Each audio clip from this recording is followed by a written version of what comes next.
是安怎红牙的身躯定定烧烫烫？若有抱过红牙的人就知，因的身躯常常拢是烧烧，不时互爸母烦恼讲，因敢是着感冒发烧咧。其实婴仔的身躯摸起来通常拢比大人的较烧，伊嘛比大人较袂惊寒。这是咱身体生成的保护机制，大家毋免着急。原因是怎样？下面咱做伙来探讨。丰富的咖啡色脂肪，互红仔袂惊寒。若讲到脂肪，真侪人可能敢若听着就惊，认为伊会互人大箍，刷落去无定着，佫会引起亲像高血压、糖尿病和心脏病等等的慢性病。所以，无论是因为爱水，还是为着健康设想，哪来哪侪人想要紧甲体内的脂肪等稀释？即使抽脂手术，伫个医美诊所嘛，对咧哪来哪时行。毋过，咱体内其实有两种无共功能的脂肪：白色脂肪和咖啡色脂肪。白色脂肪储存点白色脂肪细胞呢，伊主要功能是储存能量。咱若食伤济，身体会甲暂时用袂着的热量转化做白色脂肪。咱一般咧讲的，会造成人大箍的脂肪，就是白色脂肪。和白色脂肪细胞拄好颠倒边，咖啡色脂肪细胞会不断甲储存伫体内的能量转化做热能，也就是进行所有的生热作用，提供咱维持核心体温的热量来源。伫咖啡色脂肪细胞内底，有真侪可比细胞发电厂的粒线体。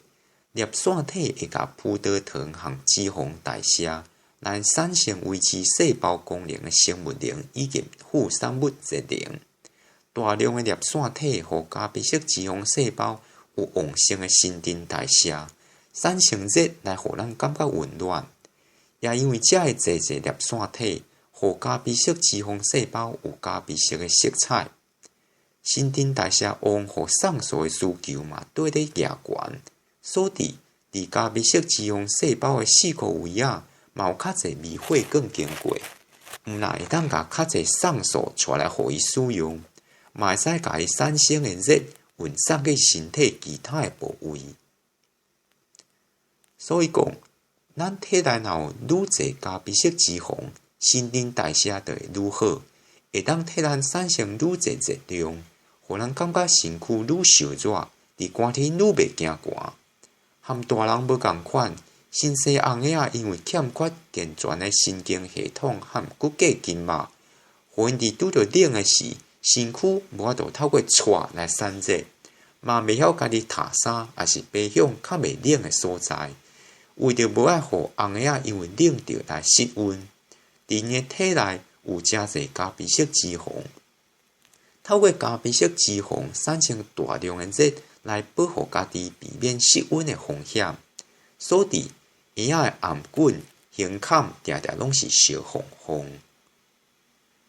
虽讲咖啡色脂肪对红仔的生存是真要紧，毋过伊会互咱消耗真侪能量，这伫演化上对人类生存不利。所以咖啡色脂肪伫身躯所占的比例，会对人的发育减少。因为身体若发育齐全以后，就会使透过其他的方式来冻寒，无需要去挖靠咖啡色脂肪来散热啦。增加咖啡色脂肪反式会使减肥。咱捌伫之前的文章讲过，减肥若要成功，提升基础代谢率是上有效率的法度。因为咖啡色脂肪互新生仔有比大人较悬的基础代谢率，有科学家就推论讲，无的确咱会使利用伊来达成减肥的目标。加拿大的科学家伫2012年观察到，伫较瘦的人的身躯顶有较侪咖啡色脂肪，有较侪咖啡色脂肪的人会消耗较侪热量。而且因伫冷的环境之下，嘛较袂寒甲皮皮喘。今年5月，一篇刊伫《自然》期刊的论文，嘛证实讲，咖啡色脂肪细胞散热功能是有鸭侪鸟鼠较敖大颗，咖啡色脂肪细胞功能较好势，鸟鼠也相对较瘦。这研究结果引起全球侪个药厂和学术界的大注目，互因兴趣是想要研究会使增加体内咖啡色脂肪量的法度，希望有一天会当发展出减肥的好药方。